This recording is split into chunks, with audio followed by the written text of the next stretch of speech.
Hello friends, welcome back to the channel. नोंथांमोनखौ बयखौबो बड' जबनि स्ल'आव बरायबाय।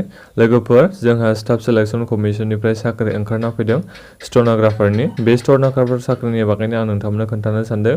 सोरबादि केन्डिडेटआ एप्लाइ खालामनो हागोन बेनि गासैबो डिटेल्सखौ आं नोंथांमोननो खोन्थागोन। बेनिखायनो नोंथांमोना भिडिअखौ जोबजासिम नायबानो जाबाय। आरो नोंथांमोना सोरबाफोर आंनि चेनेलाव गोदानै फैदोंबा अन्नानै चेनेलखौ साबस्क्राइब खालामदो आरो लोगोसे बेल आइकनखौ दाबायना लाबानो जाबाय लोगोफोर।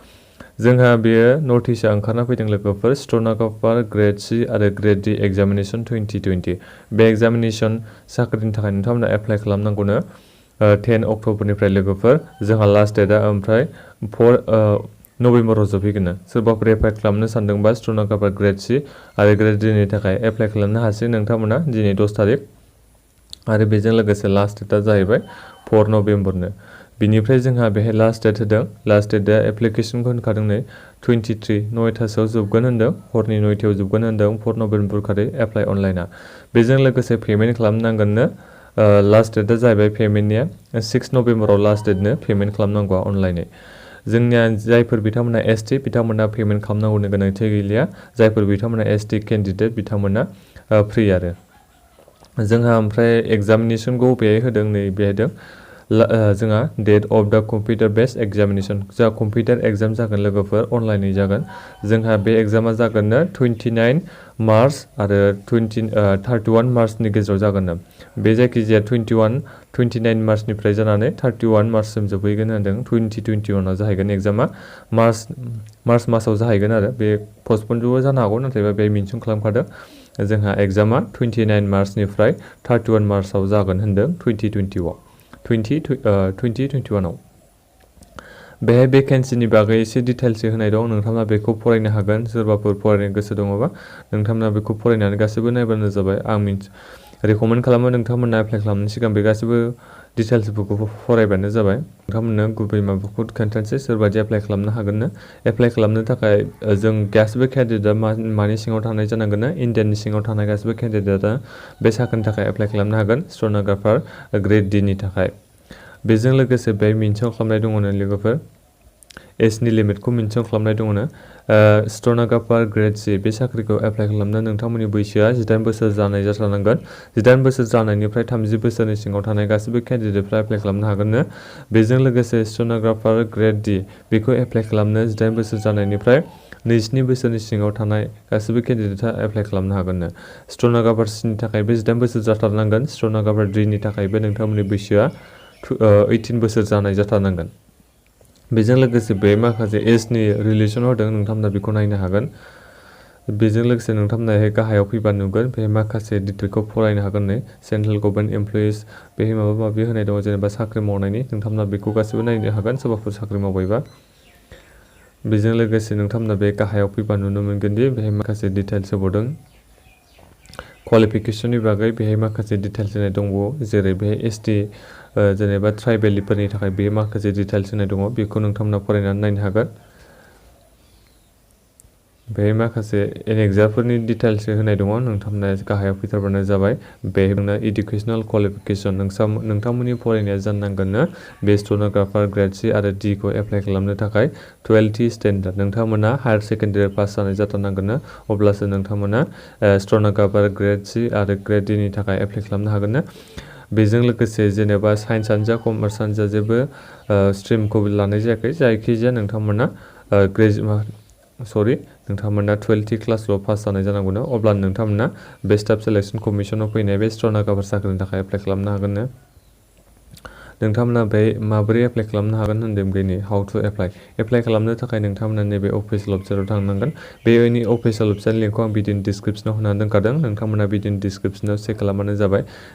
बेहाय होनाय अफिसियेल वेबसाइटआव थांनानै नोंथांमोना एप्लाइ खालामनो नांगौनो। बेजों लोगोसे बेहाय मा डकुमेन्ट्स आपल'ड खालामनांगौ बेखौबो होनाय दङ। नोंथाङा गावनि पासपर्ट साइज फट' मोनसे साबमिट खालामनांगोननो। साइजआ जानो नांगोननो 20 KB आरो 50 KB नि गेजेराव थानाय जानांगोननो। बेजों लोगोसे बेहाय होनाय दङ आरो लास्ट डेटखौबो आरो खेनसे खोन्थाबावदोंनो 4 नभेम्बराव जोंहा लास्ट डेटआ। बिनिफ्राय बेहाय माखासे डकुमेन्ट्स खालामनांगौनो।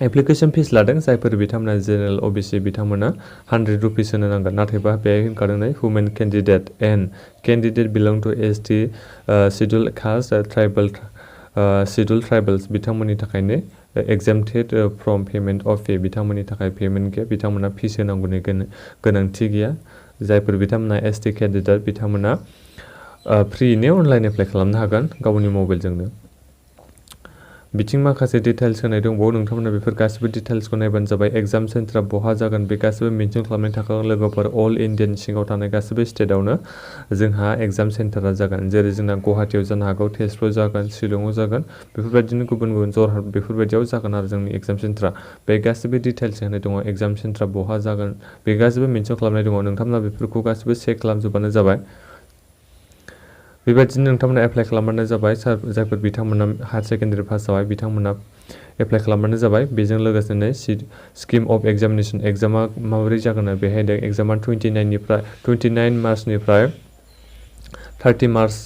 31 मार्चसिम जागोन होनदों नालाय बे गासै मोनथाम साबजेक्ट दं जोंहा लोगोफोर फार्स्ट नाम्बार साबजेक्टआनो जाबाय जोंहा जेनेरेल इन्टेलिजेन्स रेसनिं बेहाय जोंहा बे साबजेक्टआव जोंहा गासै टटेल कुइसना थागोन 50 ओमफ्राय मेक्सिमाम मार्क्सआबो 50 थागोन बेजों लोगोसे टटेल डिउरेसन नोंथांमोना बे 50 मार्क्सनि एग्जामखौ होनो थाखाय समखौ मोनगोननो 2 हर्स नोंथांमोना 2 हर्स 40 मिनिट्स नोंथांमोना माने बे जेनेरेल इन्टेलिजेन्स एन्ड रेसनिं एग्जामखौ होनो थाखाय 2 हर्स 40 मिनिट्स मोनगोन ओमफ्राय मार्कआ जोंहा थागोन 50 मार्क्स कुइसना थागोन 50 टा ओमफ्राय सेकेन्ड नाम्बार साबजेक्टआ जोंहा जेनेरेल एवारनेस बे जेनेरेल एवारनेसआबो सेम टु सेम माने 50 टा कुइसन थागोन मार्कआबो 50 थागोन ओमफ्राय टाइमआबो सेम टु सेम माने 2 हर्स 40 मिनिट्स मोनगोन थर्ड नाम्बार साबजेक्टआ जोंहा जेनेरेल इंलिश एन्ड कम्प्रिहेनसन बेखौ जोंहा गासै कुइसना थागोन बेहाय 100 टा जा कुइसन थागोन बेजों लोगोसे मार्कआबो 100 थागोन समाबो एखेयानो 2 हर 40 मिनिट्स नोंथांमोना मोनगोन बे एग्जामखौ होनो थाखाय इंलिश लैंग्वेज एन्ड कम्प्रिहेनसन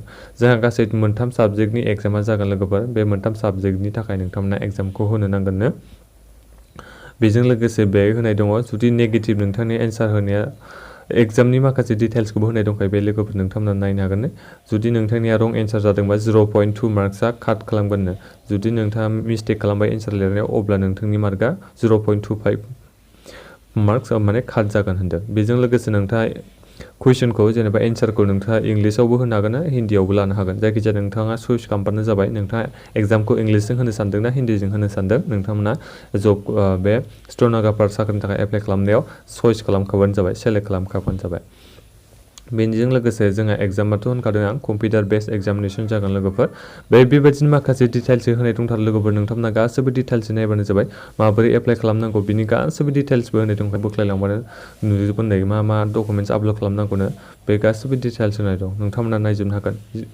बिराद गोलाव बे माबाया एडभार्टाइजमेन्टआ नैबे मड अफ सेलेक्सनखौबो गासैबो मेनसन खालामनाय दङ बेनिखायनो नोंथांमोना सोरबाफोर एप्लाइ खालामनो सानदोंबा नोंथांमोना हायर सेकेन्डारि पास जायोबा अननानै गासिबो नटिफिकेसनखौ मोजाङै नायबानो जाबाय नटिफिकेसननि लिंकखौ आं भिडिअनि डिसक्रिपसनाव होनानै दोनखादों आं नोंथांमोननो गाबोनो भिडिअनि गेजेरजों नोंथांमोननो अनलाइन एप्लाइ खालामनानै दिन्थिगोन नोंथांमोना नेनानै थाबानो जाबाय जायफोर बिथांमोना बेनिखायनो चेनेलखौ साबस्क्राइब खालामाखै चेनेलखौ साबस्क्राइब खालामना लाबानो जाबाय बे स्टाफ सेलेक्सन कमिसननिफ्राय फैनाय स्टेन'ग्राफार ग्रेड C ग्रेड D बे साख्रि फैनायनि एप्लाइखौ आं नोंथांमोननो खोन्थागोन बेनिखायनो नोंथांमोना चेनेलखौ साबस्क्राइब खालामना ला नोंथांमोना आं एप्लाइ खालामनाय बायदि स्टेप बाय स्टेप फल' खालामनो थाखाय बेनोमोन लोगोफोर आं गासैबो डिटेल्स नोंथांमोननो खोन्थाजोब्बाय नोंथांमोना भिडिअखौ मोजां मोनदोंमोन लाइक खालामदो आरो चेनेल गोदानै फैदोंबा अननानै चेनेलखौ साबस्क्राइब खालाम आरो भिडिअखौ नोंथांमोना अननानै शेयार खालामबानो जाबाय गोजोन्थों लोगोफोर